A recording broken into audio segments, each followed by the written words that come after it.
The phone vibrated while my hands were submerged in filthy water. Gas station mop bucket, yellow, cold. The screen lit up with her name, my daughter-in-law.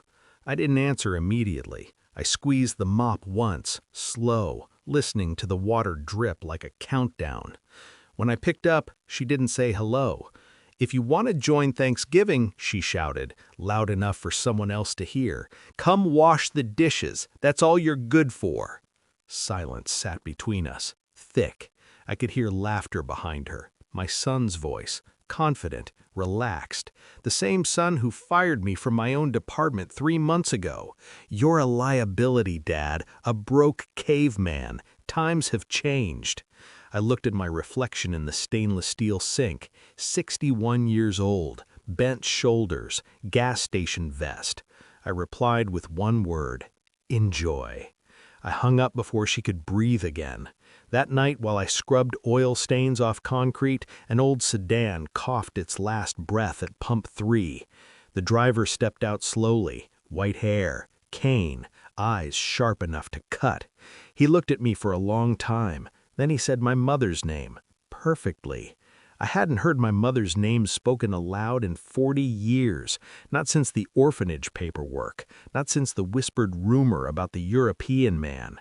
My hands started shaking. I hated that. "Who are you?" I asked.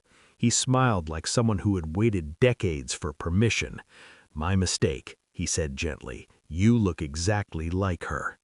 The car was a lie. Perfectly clean engine, brand new tires. This wasn't coincidence, it was choreography. We sat on the curb. He never offered explanations, just fragments. Switzerland, a winter villa, a woman who vanished without goodbye. He asked about my life. I told him nothing. That night I went home to my one-room apartment and replayed every betrayal that had led me there. 32 years at the company, built systems, trained executives. Then my son took over, and suddenly audits, performance reviews, closed-door meetings I wasn't invited to. He never defended me. He orchestrated it.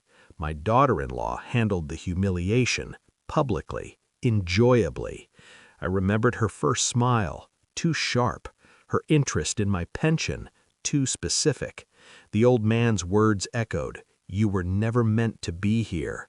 Neither was my fall. I didn't confront anyone. I learned long ago, rage clouds vision. I requested my mother's sealed records. I paid for private DNA verification using cash tips from the gas station. At work, I watched my son's company crumble quietly.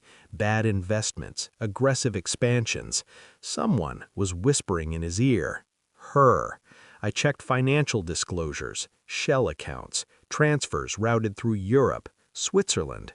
Interesting. The DNA results arrived first, 99.98%. I didn't react. I expected truth to feel louder. Instead, it felt orderly. I met the old man again, not at the gas station, at a private clinic. He signed documents without looking at me. "Everything is already arranged," he said. "I needed to know you were steady." I thought of my son calling me obsolete. I smiled. At home, I posted one photo, no caption, a glass wall, snow-covered mountains, a reflection of me holding a drink I'd never been allowed to want. I turned off notifications. The phone rang, then rang again. By midnight, 71 missed calls. My daughter-in-law left voicemails, crying, confused, then angry. My son texted once, "Dad, what is this?" I invited them to lunch, neutral ground, quiet restaurant. They arrived together, hands locked. I slid the folder across the table. DNA results, trust transfer documents, her offshore accounts. She reached for it. I stopped her with one finger. "I know," I said. That was it. Her face collapsed first. My son stared at me like I'd grown teeth. "She married you for access," I continued calmly, "and pushed me out once I became inconvenient." No shouting, no denial, just breathing too fast. "I already signed everything," I said. "The trust, the shares." My son exhaled in relief. "To myself." His mouth opened, closed. "She transferred money using your authority," I added. "Federal investigators will call you first." Her chair scraped back. "You ruined us," she screamed.